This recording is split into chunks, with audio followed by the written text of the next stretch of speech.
Hi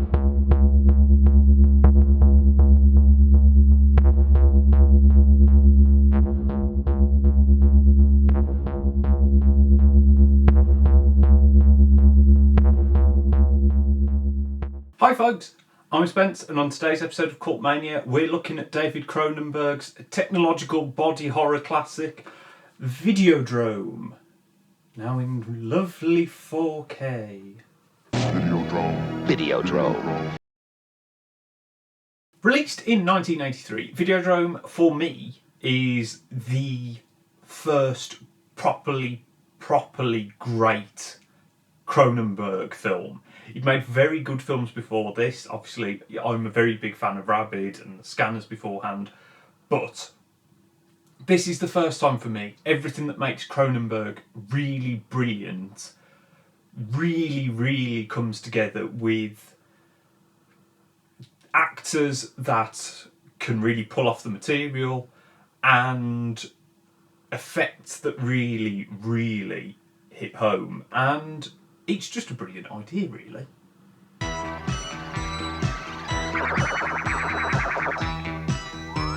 The story of Videodrome follows Max Wren, played by James Woods, who runs Civic TV, a very small TV station that mainly sort of show softcore, porny type stuff, some more violent movies, you know, that sort of thing.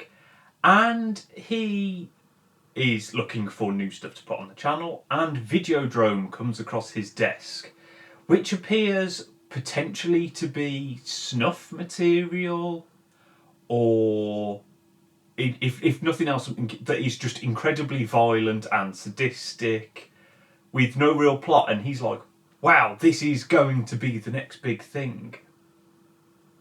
But then it starts to be apparent that Videodrome has some more insidious qualities, and there are shadowy forces. Max Wren is a victim. I woke up with a headache. He has been exposed to Videodrome. I've been hallucinating for a while, ever since... What? Since I first saw Videodrome. Now, Videodrome is a film that is incredibly lean. It's really just the story of Max Wren with all these other things going on that sort of impact upon him, but we aren't seeing all of this stuff about Videodrome and secret societies and mutations and stuff. That's not coming from a big global scale. This is very much one man's journey through these events. And thus, James Woods is on screen for practically the entire film, and thus has to act his socks off. And regardless of what you think of him as a person, given some of the dodgy shit he said, he's excellent in this film, because he fully invests you in Max's journey. You could see the skeezy porno channel running Wren being just a stereotype and a caricature and vile and someone that you didn't really want to spend time with. But I mean, you know, Cronenberg is more subversive than that, and really, you get this fully three-dimensional character who has skeezy tendencies, and in that he's almost sort of acting skeezier than he is, because you have these moments where he seems genuinely concerned about the people around him, but then in other conversations he's very much playing up to a stereotype. He gets humour out of the role and gets sympathy out of a role. That I think that's something that a lot of other Cronenberg films sometimes, especially the earlier films, can sort of struggle with, in that they're all about concepts and they're not about characters. Whereas I think, you know, along with Seth Brundle, Max Wren is one of the most interesting characters that comes out of Cronenberg's work, and a huge part of that comes down to James Woods. The other big role in Videodrome is Debbie Harry, who is a radio host who is also a sort of sadomasochist, more masochist, but, and it's, while she's like one of the names on a lot of posters and a lot of DVD covers, and is the only person on this new DVD cover. She's really a glorified cameo, as is pretty much everyone else. Like I said, Max Rein's the only person that you spend an extended period of time with. That said, Debbie Harry is brilliant in it because she's playing a character who is seductive and alluring and hypersexual and does that very, very well, and commits to the scenes that are a bit more masochistic, and you very much believe it doesn't feel forced or fake. At least I didn't think so. His brain is already receiving video images. The film, looks incredibly lovely in this new restoration. It's not a film that is ever going to blow you away with cinematography.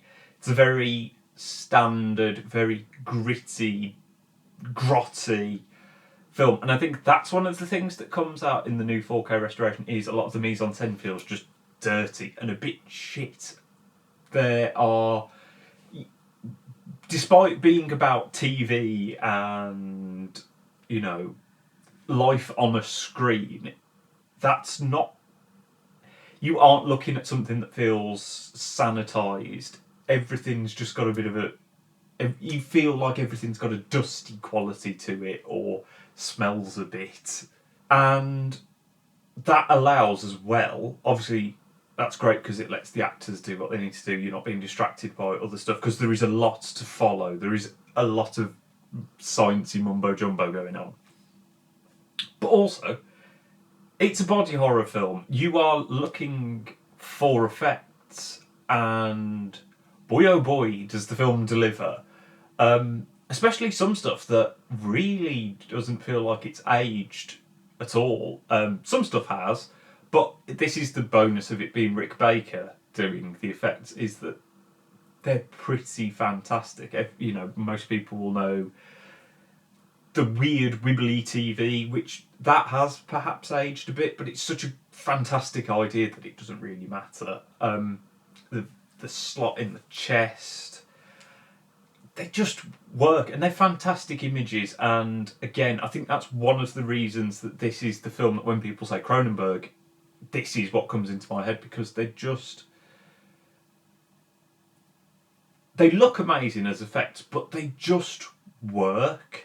Like, they work on a conceptual level. They're just really cool because they don't feel like the sort of effects that you would have seen before. I can't imagine what it would have been like to go and see Videodrome for the first time and be like, whoa, what is happening there? And you get both versions of the film. You get the original theatrical version and the director's cut version. I don't even know which version I've seen before. I watched the director's cut version this time, and it did feel like it was a little bit bloody, but I think literally there isn't even a minute's worth of new stuff if you watch between them, so I can only imagine it's gore. Sorry, I should have researched this. But it's one of those things that either... Yes, there are gory effects, but that never feels like it's where your focus is being drawn there, almost supplementary to the fact that the film is really interesting and is not just interesting because of its special effects. I think that massive doses of Videodrome signal will ultimately produce and control hallucination to the point that it will change human reality. The score for Videodrome was created by long-time Cronenberg composer Howard Shore, and it's quite strange because I associate Howard Shore a lot more with the sort of orchestrally type stuff, and I couldn't really remember what the soundtrack for Videodrome was like before going into it. It's a very synthy score, but it's electronic sort of brass sounds and electronic string sounds.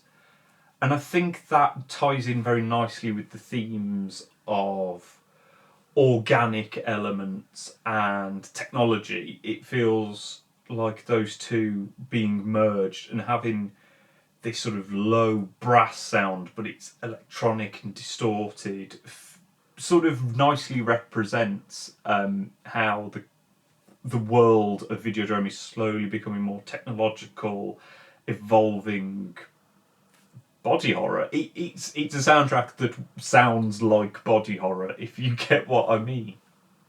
Now, whilst I have very much gushed about Videodrome, there are elements to it that I'm a little bit...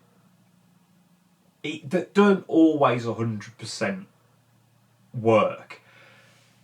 There are elements, especially to do with some of the dialogue, that in some places feel cheesy, and I don't know how well they hold up when so many of the themes are so serious and so well done that sometimes these moments where the film just tips into being a little bit campy almost do it a little bit of harm. Not every film suffers from that, but it's almost like the rest of the film is so good that some of the sciencey mumbo jumbo stuff can feel a little bit exposition-y, and just... it's like that thing of like James Woods is doing such a good job with making you care about this character that suddenly these moments come in that make you almost remind you that it's a film, and that it's especially a David Cronenberg film because it's how he would do dialogue for so long afterwards.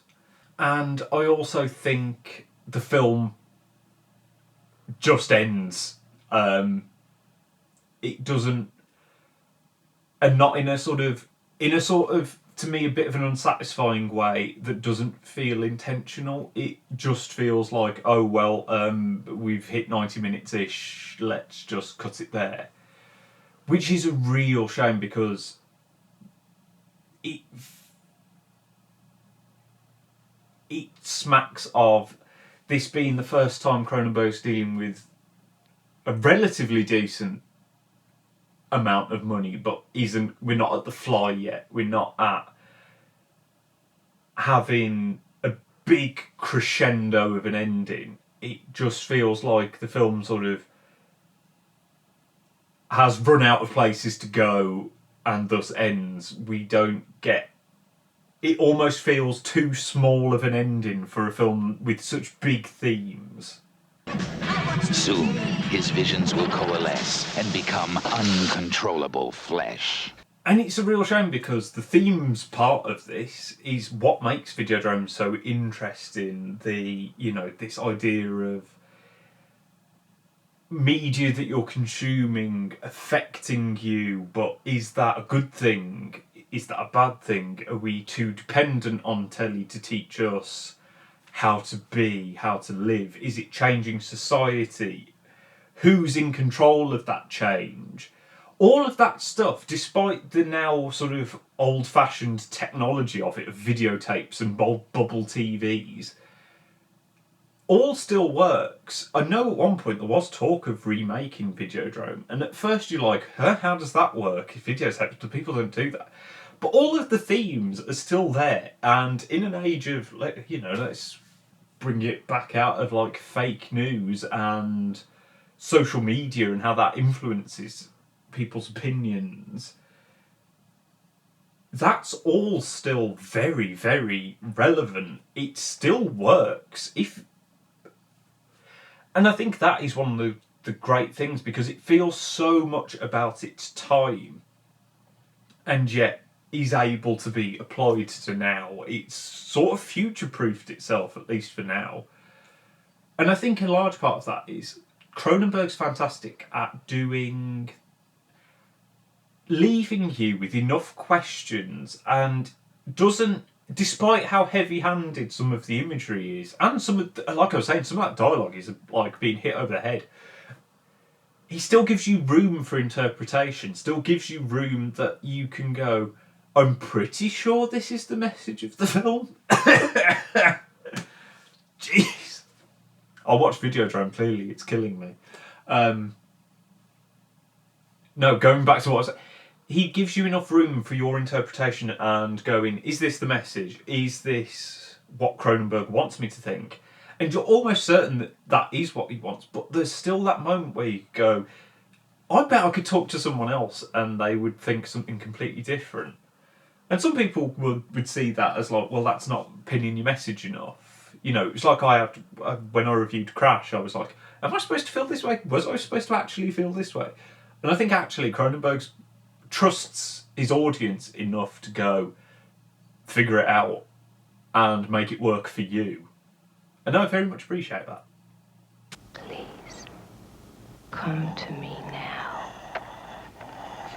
Come to Nikki. Basically, I really liked Videodrome. I liked it enough beforehand, and I always thought it was very interesting, but this is the most I've enjoyed it. A lot of Cronenberg stuff has gotten better for me as I've gotten older. You know, perhaps seeing Videodrome at 15 or whatever was not the way to see it, because now it makes so much more sense. The sort of erotic elements of it work a lot better for me now, because I'm not just a horny teenager like sexy stuff. And yeah, I really need to go back and rewatch like Shivers and Rabbit and really pad out my knowledge of Cronenberg. I mean, Christ, if I have seen Existence, which I feel like I have not seen it for so long, which obviously shares a lot of themes with Videodrome. Watching Videodrome again has really made me want to go back and revisit pretty much the rest of Cronenberg's back catalogue, perhaps except for Fast Company. But yeah, I've really thoroughly enjoyed it. And I mean, there are a lot of bonusy features on here, and if you bought the 4K version, you've got, you know, book with write-ins, postcards. You know, Arrow have done a really nice job with this version. Ooh, we've got a poster. Let's have a look. Ooh, it's a double-sided one. So we got new art and the old art, which I like the old art with Max disintegrating into the TV screen, because that feels so much more on it.